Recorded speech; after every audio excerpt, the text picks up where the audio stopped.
Hello, I'm Candace Sims. I'm a Program Liaison Specialist in the Public Housing Office of Field Operations.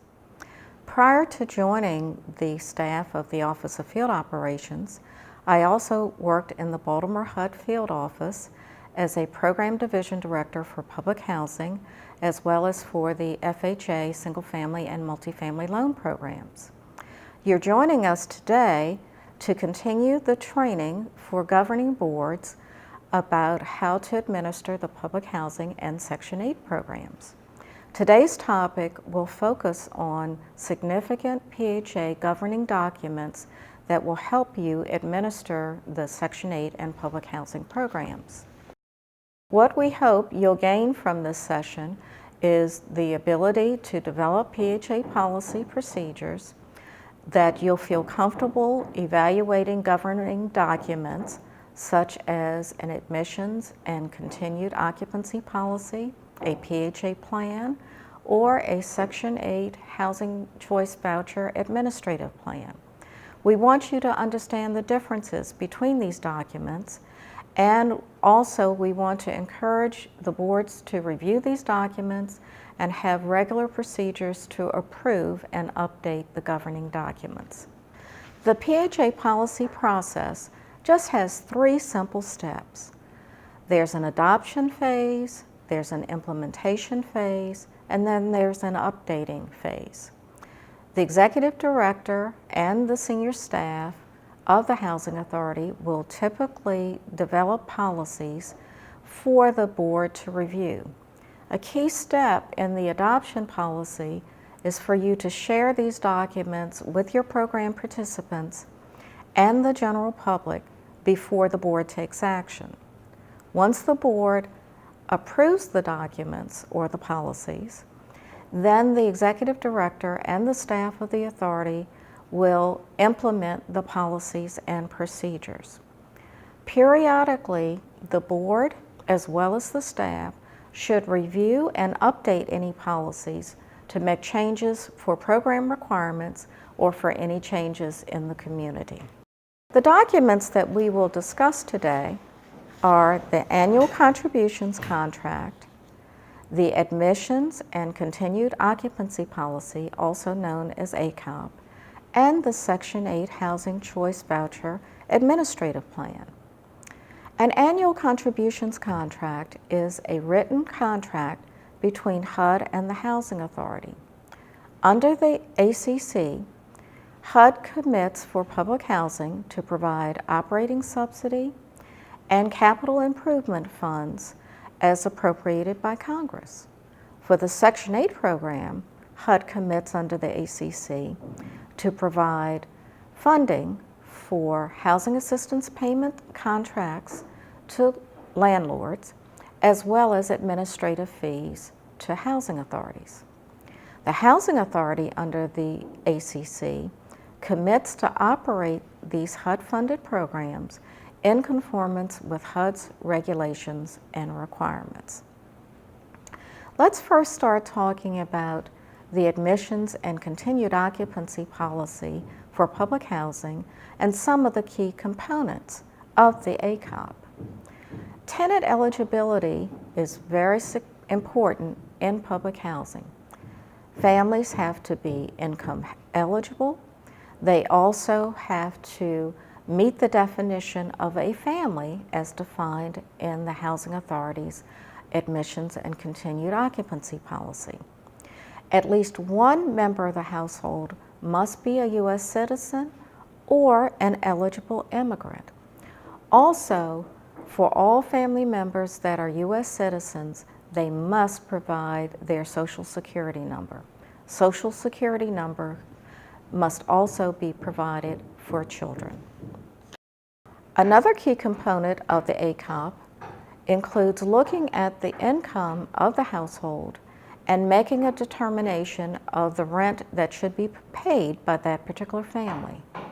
The Housing Authority should have policies that describe how Housing Authority staff will access the Enterprise Income and Verification System, or EIV, to verify income of program participants during the annual and interim reexaminations of incomes.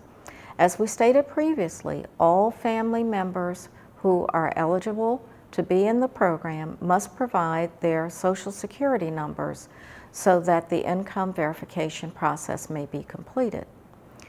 Also, there is a HUD Form 50058 that is known as a family report form. The Housing Authority will complete the form for each participating household to include the income information and other assets that the family members have. The admissions and continued occupancy policy is a required document to describe the fair and non-discriminatory policies of the housing agency to admit program participants, to maintain occupancy, and also to describe the operations and transfer policies of public housing. There are some significant topics that should be addressed in an ACOP. Tenant eligibility for admission, selection process for prospective families, family income verification process, the rent determination process, transfer procedures, also procedures if program participants have to be terminated, grievance procedures, and also for community service and self-sufficiency. This slide, the ACOP content, gives you a graphic presentation of the key items that should be described in the ACOP. There should be definitions for family and income limits. There should be standards for rent determination and rent collection, as well as tenant eligibility and tenant selection. Also, there should be written procedures or processes for the annual and interim reexamination process, the waiting list maintenance, procedures also for transfers or program evictions, as well as tenant notifications. The ACOP should also include a tenant selection and assignment plan, or a TSAP. The requirements for a TSAP should include selecting applicants and assigning the dwelling units.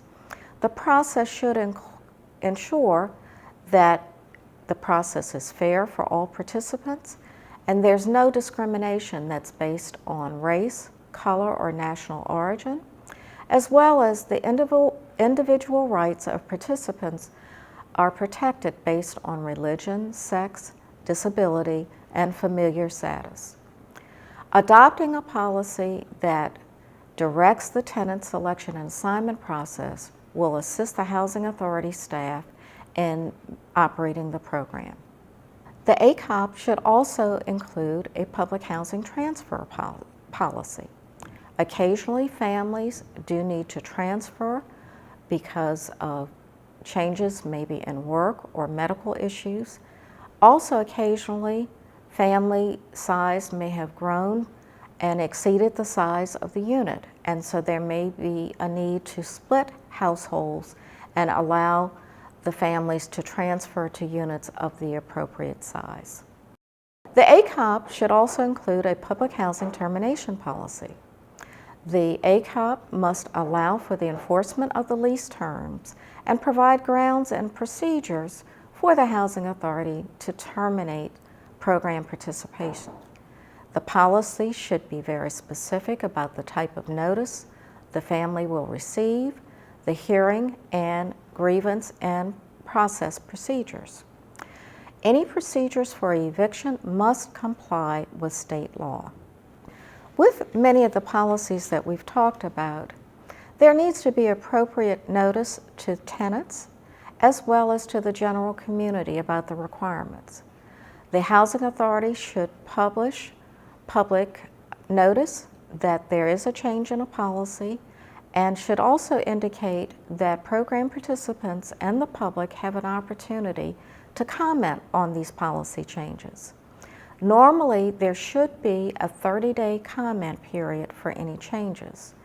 Also, the board should not take any action on the policy changes to implement those changes until the comment period has expired and the board and the staff have had an opportunity to review and determine whether or not the comments should be incorporated into the policy changes. On this slide, you will see a list of key public housing policies that should be established by all public housing agencies.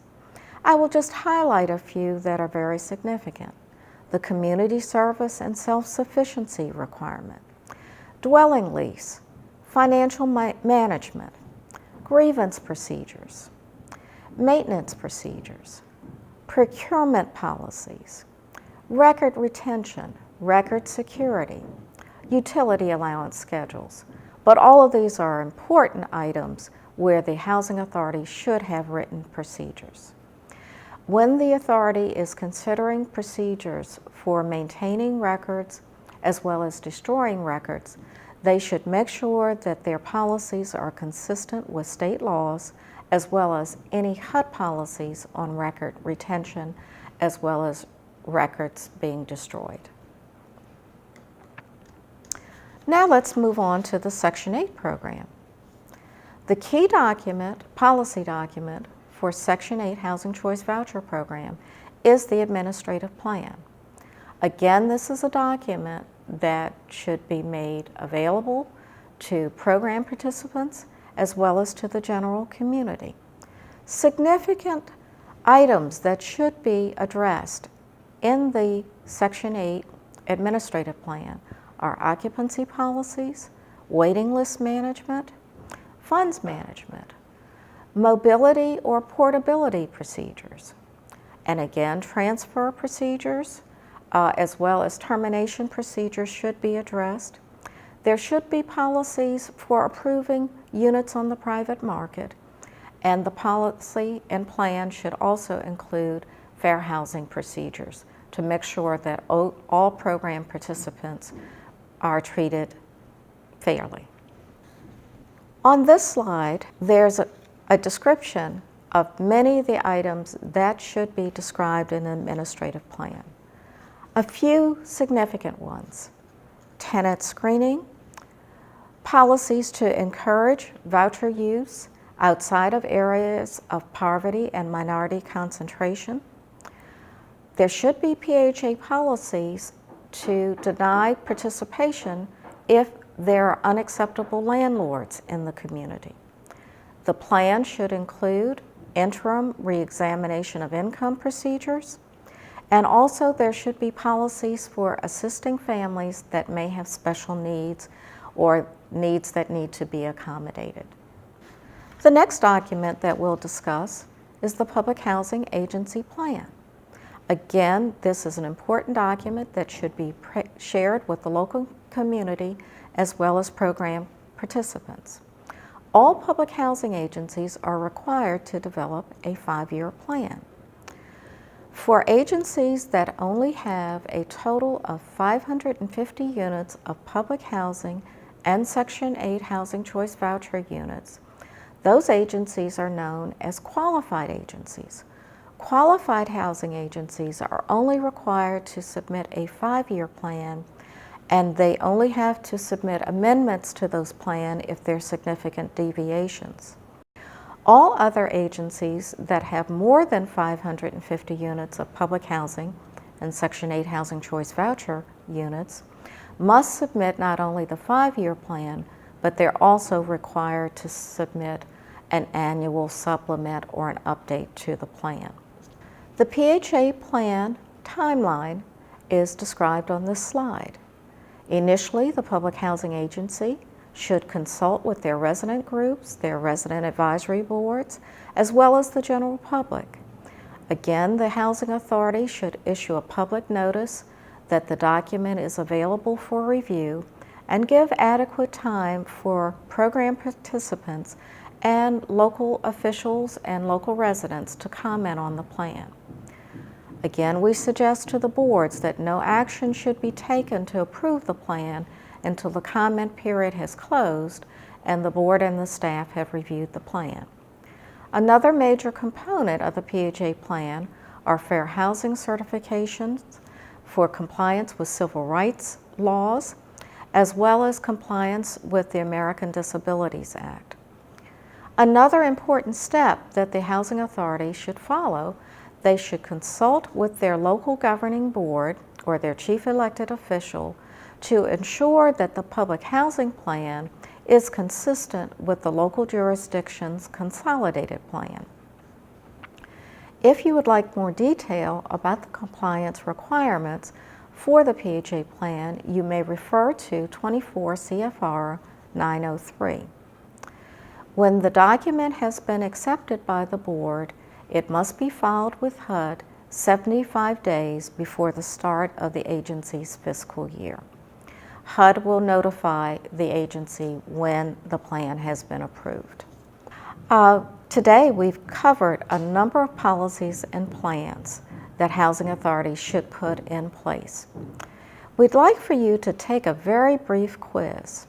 After we present the question on the next slide, please pause this video to discuss and then resume playing to learn the answer.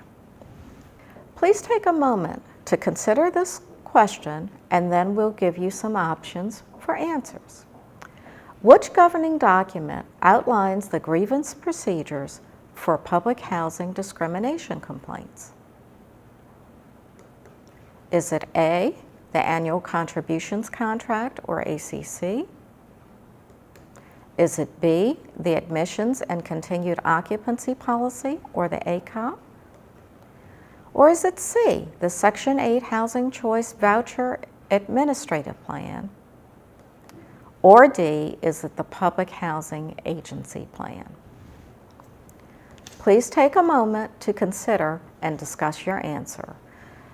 Press pause and then resume playing once you are ready to check your answer. The answer for the Policies and Plans quiz is B, the Admission and Continued Occupancy Policy, or the ACOP. The ACOP describes the fair and non-discriminatory policies for admission, occupancy, operation, and transfer policies for the public housing program. It also includes grievance procedures for complaints. The answer was not the Section 8 administrative plan because we were talking about the public housing program participants today. We thank you today for joining us to learn about policies and plans for public housing agencies. Please remember to periodically review your policies to ensure that they align with the mission of your agency, and also they should be reviewed and updated to include any changes in laws and regulations. Remember, the PHA board is accountable for all the program operations of a public housing agency. Good day.